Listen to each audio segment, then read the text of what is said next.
கைது பண்ணி உட்கார வச்சுருக்காங்க. அவங்கள பார்க்க போகிறீங்க பொதுச் செயலாளர், உங்களையும் உட்கார வச்சுட்டாங்க. முடிஞ்சவொன்னே திறந்து விட்றாங்க, ஓடி போய் வண்டியில் ஏறி வீட்டுக்கு போயிட்டீங்க. ப்ரெஸ் மீட் கூட பார்க்கல. என்ன கட்சியுடைய பொதுச் செயலாளர்னு ஆசை இருக்குல்ல, அதுக்கேற்ற தகுதியை வளர்த்துக்கணும்ல. சின்ன கட்சி, ஒரு சின்ன கட்சி பாருங்கள், ஒரு மாவட்டத்தில் இருப்பான், தேர்தல் நேரத்தில் புசு புசுன்னு முளைக்கும். இப்போ பாருங்களேன், இந்த வர்ற இதில் இவெல்லாம் கட்சி வச்சுருந்தானா, ஓ இதெல்லாம் கட்சி இருக்கா அப்படின்னு அந்த மாதிரிலாம் வருவான்.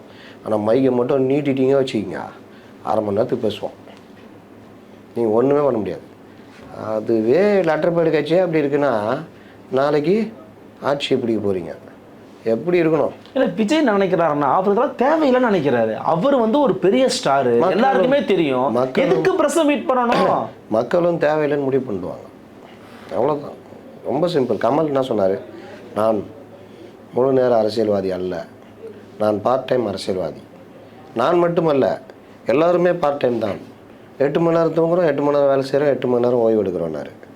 ரைட் ஐசா, நீ பார்ட் டைமாகவே இரு அப்படின்ட்டாங்க மக்கள். ஏன் இன்றைக்கும் சீமானுக்கு வேல்யூ இருக்குது?